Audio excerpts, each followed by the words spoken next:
Moon mission Chandrayaan-3 Vikram lander 23 तारीख को शाम तकरीबन 5 बजे चांद के दक्षिण सतह पर उतरने वाला है। क्या कुछ तैयारियां हैं इस बार, क्या केयर ली गई है, क्या सावधानी बरती है, बात करेंगे डॉक्टर प्रमोद काळे जो कि इसरो के फॉर्मर डायरेक्टर रह चुके हैं।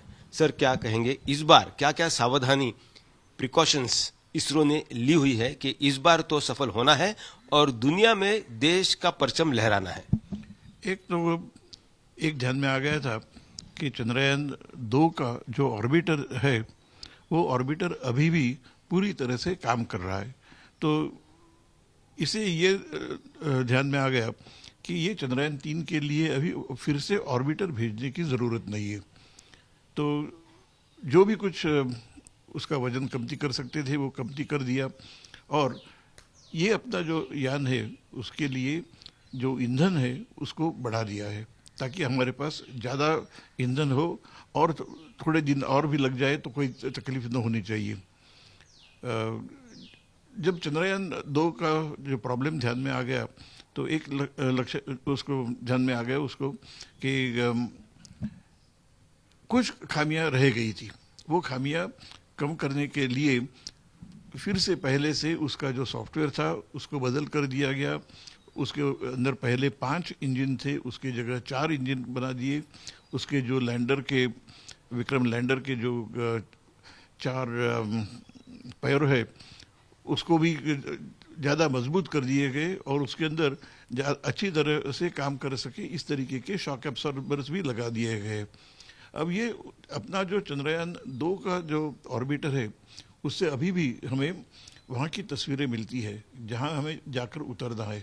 ऐसी तस्वीरें अपने जो लैंडर है अभी विक्रम लैंडर चंद्रयान-3 का उसके मेमोरी में रखी गई है, और वो जो पुरानी तस्वीर है ऑर्बिटर ने ली हुई उसको और अभी जो तस्वीर मिलती है उसको कंपेयर करेंगे और कहाँ पर बराबर जाके उतरना है उसके लिए वहाँ से संदेश आएंगे।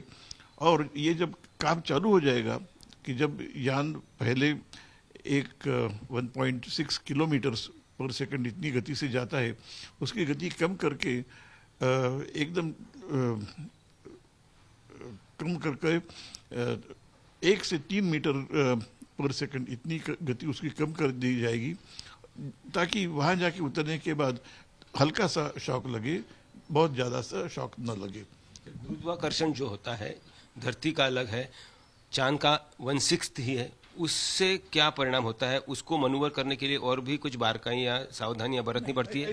ऐसा कुछ नहीं है। उसके गुरुत्वाकर्षण जितना भी हो, जब हमारे पास वहाँ जाने के लिए रॉकेट्स है तो रॉकेट्स का उपयोग करके हम कर सकते हैं। एक है कि जब ये लैंड करता है तब इसके अंदर से जो छोटे जो थ्रस्टर से वहाँ से जो ज्वाला निकलती है वो ज्वाला जब उसके पृष्ठभाग पर जाकर पहुँचेगी तो वहाँ से धूल ऊपर निकलेगी, और ये धूल अगर जो ऊपर आ जाए तो ये धूल अपने कैमरा में जा सकती है और जो तस्वीर जो लेनी है वो ख़राब हो सकती है। इसीलिए वहाँ तक जाके ये देखना है कि हम अच्छी तरह से जहाँ उतरना है वहाँ उतर सकते हैं, और जब वो उसके नज़दीक तक आ जाएगा तब ये तस्वीर का उपयोग इस तरीके से करेंगे कि अगर वहाँ जो कोई बहुत बड़ा पत्थर जो दिखता है तो उसको टाल के बराबर जगह पर जाके उतरना चाहिए।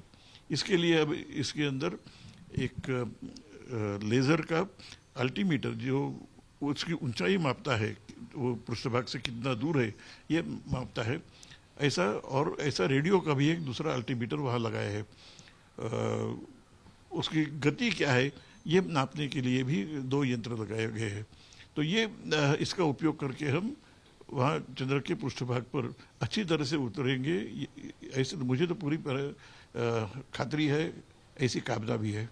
सर, ठंड तो बहुत होगी चांद पर, खास करके साउथ पोल पर, तो टेम्परेचर कितना होता है और उस टेम्परेचर में सारे उपकरण सही कार्यान्वित रहे उसके लिए क्या सावधानी?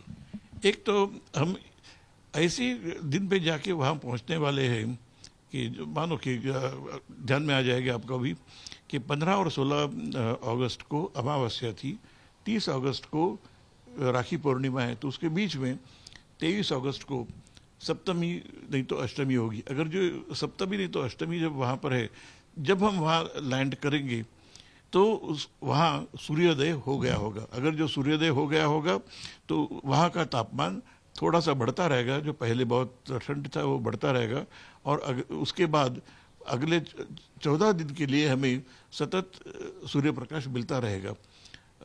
ये सूर्य प्रकाश जब चला जाएगा उसके बाद अगर ये जो फिर से ठंड हो जाएगा जो यान है, तो उसके बाद उसके अंदर जो बैटरीज है वो बैटरीज अच्छी तरह से काम कर नहीं सकेगी। इसलिए अभी तो कहते हैं कि इसका जो आयुष्य है वो 14 दिन का ही है।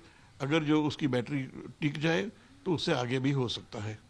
-240 के करीब टेम्परेचर होता है क्या? बराबर है, 240 दिन का -173 -173 डिग्री सेल्सियस इतना जाता है वो दिन का।